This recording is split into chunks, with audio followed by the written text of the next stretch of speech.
André Marcel Léon Picot, dit André Picot, né en 1923, il nous quitte en 1995. Il est un auteur français de romans policiers. À partir de 1946, il publie des contes humoristiques, des sketchs et de courts pastiches pour le Humour Magazine, dirigé par Arsène Briveau. Il aborde la littérature policière en 1953 par une nouvelle, L'incessante menace, parue dans l'almanach Vermeaux, et est ensuite sollicité pour en donner d'autres au Mystère Magazine. Son premier roman policier, Le Don de mort, est publié en 1955, suivi d'une douzaine de titres.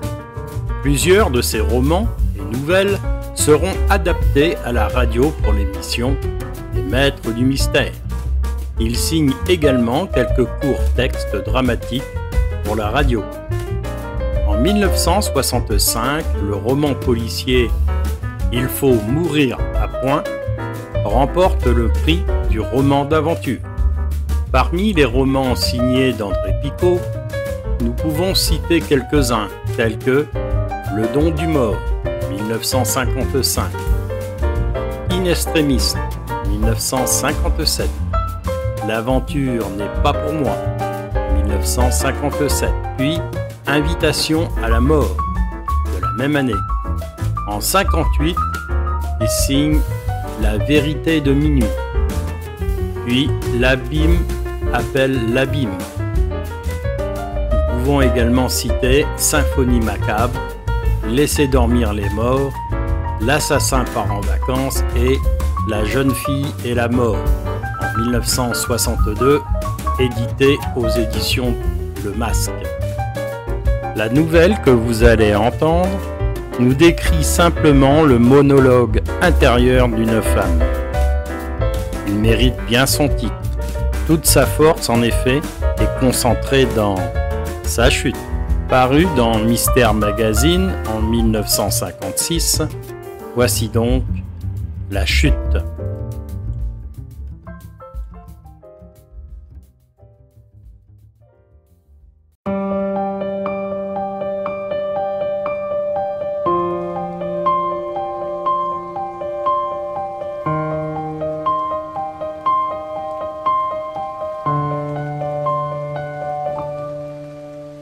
Les gens croient que nous sommes en voyage de noces.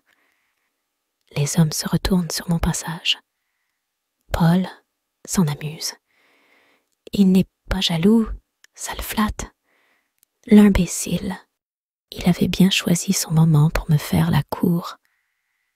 Quand Lucien m'a fait comprendre que tout était fini, c'est lui qui a profité de mon dépit.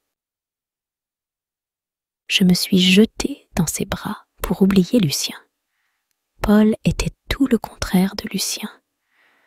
Avec lui, pas de romantisme stupide, de la réalité, bien solide. On ne vit pas de serments, ni de grandes phrases. Lucien me disait des mots d'amour. Il m'embrassait en s'excusant presque de me manquer de respect. Paul a fait de moi sa maîtresse. Nos fiançailles ont duré 3 semaines, juste le temps des formalités. Quand nous nous sommes mariés, j'attendais un enfant pour le printemps suivant. Personne n'a su. Pour maman, Gérard est né avant terme. J'étais heureuse et je croyais que cela durerait. C'est petit à petit que tout a changé. Je m'étais fait un tas d'illusions sur Paul.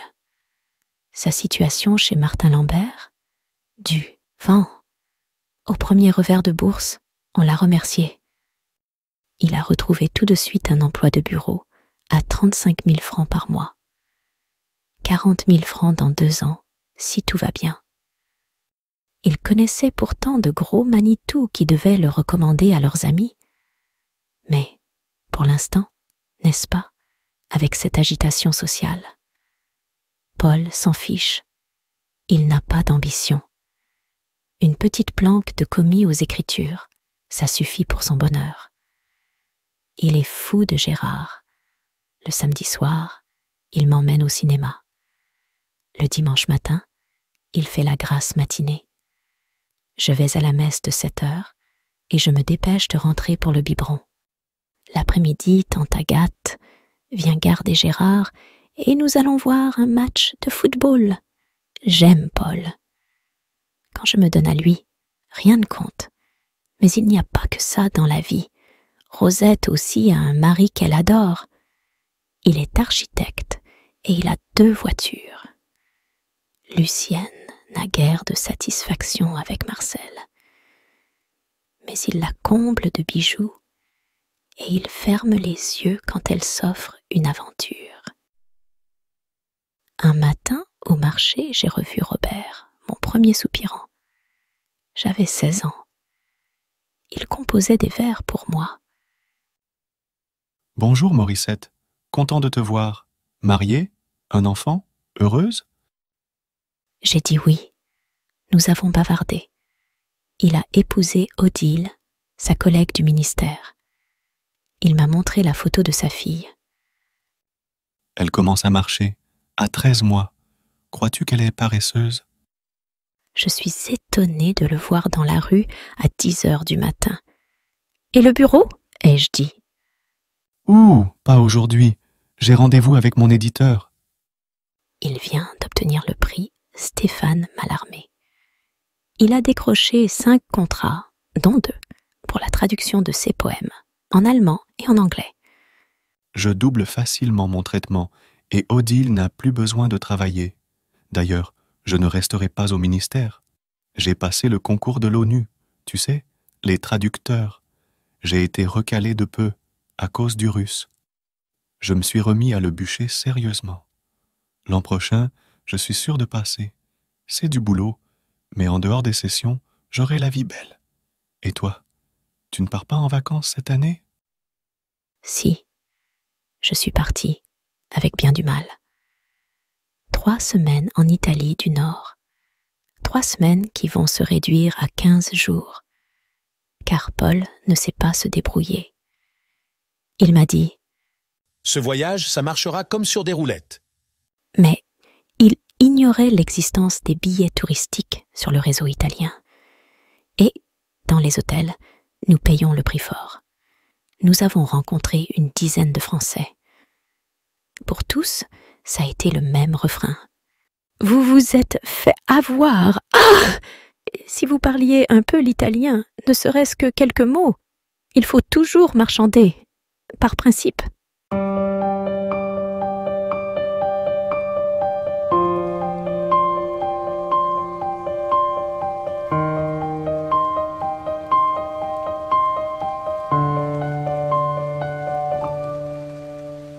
Paul a horreur de marchander.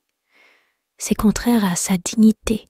Il veut se donner l'allure d'un grand seigneur. Les hommes se retournent sur mon passage. À Paris, c'était déjà la même chose. Le docteur qui soigne Gérard m'a dit qu'il aurait bien voulu me connaître 3 ans plus tôt. Il me l'a dit, en plaisantant, mais il me l'a dit. Il a 30 ans et une jolie fortune. Il cherche la femme idéale. Je la trouverai. Je suis patient. Et il a changé de conversation. Et votre bout de chou est un amour, un vrai bébé d'homme. J'ai épousé Paul et je le désire. Mais c'est tout. Je ne peux plus supporter sa mesquinerie et sa vie de raté. Les hommes se retournent sur mon passage. Ah, si je pouvais tout recommencer. Je manque de courage. J'ai peur des gens, de maman, des voisins, de mes amis, de mon confesseur. On n'a jamais divorcé dans ma famille. Et pourquoi demanderais-je le divorce? Paul m'aime. Il est aux petits soins avec moi. Aux yeux de tous, nous formons un ménage modèle. Personne ne comprend que j'en ai assez. Ça sera donc toujours comme ça, ma vie? Une vie à 40 000 francs par mois. avec le cinéma le samedi, le football le dimanche, et la tante Agathe, qui se permet de me donner des leçons parce qu'elle a élevé Paul, et les vacances à prix réduit qu'il faut écourter parce que la vie est si chère, et Paul qui collectionne les timbres, qui ne comprend rien à la peinture, qui lit des almanachs, qui ne savait pas qui était Michel-Ange. Tu sais, moi, tous ces types de l'Antiquité, Mon Dieu, faites que tout puisse recommencer. Faites que je puisse revenir au temps où j'avais 18 ans. C'est idiot, je sais bien que je ne peux pas changer ma vie. Et pourtant, si Paul venait à disparaître, comme tout serait simple. Parfois, je me surprends à souhaiter qu'il parte un jour, avec une autre femme, pour que je puisse me poser en victime, exiger la séparation, refaire ma vie. Une divorcée, ça manque pas de charme. J'ai 23 ans. Je suis jolie, je le sais, mais il y a Gérard. Si je pouvais divorcer et garder Gérard. Mais ça non plus, ce n'est pas possible. Gérard ne sera pas entièrement à moi. Il y aura Paul, il y aura la tante Agathe. Non, je ne veux pas penser à cette idée qui m'a prise l'autre nuit, alors que je ne pouvais pas dormir à Venise à cause de la chaleur. Car nous avons visité Venise, à pied. C'est trop cher les gondoles, Morissette. Nous n'avons pas tellement de lire à dépenser. Non, je ne veux pas y penser, mais cela m'obsède malgré moi. Si Paul mourait, je serais libre. C'est la seule solution. La seule.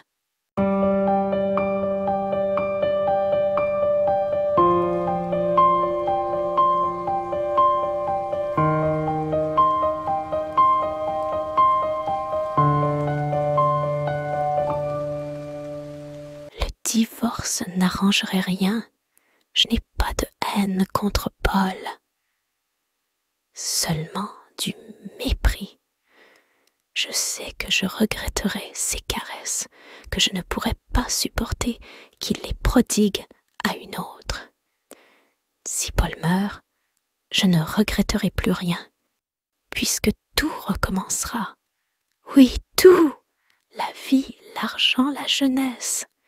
Et Gérard près de moi, mais sans la tante Agathe. Mon Dieu, faites que Paul passe sous une voiture. Faites qu'il ait une campe en se baignant. Je suis folle avec mes... Mon Dieu! Dieu existe-t-il seulement? Je vais à la messe par habitude, parce que tout le monde va à la messe dans ma famille. Non!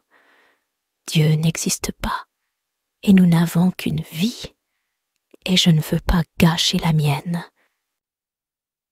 Ce matin, à l'hôtel, nous avons rencontré 3 Français qui nous ont parlé des accidents de montagne survenus tout près d'ici. Et maintenant, je suis seule avec Paul, au bord d'un précipice. Il suffit qu'il fasse un faux pas. Il suffit que je le pousse. Il ne souffrira pas. Il ne comprendra même pas ce qui s'est passé. Un accident est si vite arrivé. Surtout que vous n'étiez pas harnaché pour aller en montagne. Les sentiers sont dangereux dans ce coin-là. Ça n'a l'air de rien, 1200 mètres. On y va en se promenant. Mais il y a le vertige, et alors... Paul vient de s'arrêter tout au bord. Il faut qu'il me la serve, sa plaisanterie d'almanach Vermeau. c'est là que les guides jettent les touristes qui leur refusent un pourboire. Maintenant, il trouve que la vue est magnifique. Il regrette d'avoir laissé l'appareil photo à l'hôtel. Si c'était pour prendre 2 clichés l'un sur l'autre, comme la dernière fois, oui. Dire qu'il suffit que je le pousse. Un geste à faire, un simple geste. Après, je crierai, je crierai, je crierai. Je n'aurai pas à feindre le chagrin, j'en aurai. Je le sais. J'aurai 1 ou 2 mois terribles à passer. Un simple geste. Au secours! Il m'a jeté dans le vide. Je comprends tout. Il avait la même idée que moi. Il s'est débarrassé d'une femme qui l'encombrait, de ses ambitions et de ses regrets. Au secours! Je tombe. Je ne peux plus respirer. Et je meurs en état de péché mortel. Mon Dieu, pardonnez-moi, mon Dieu.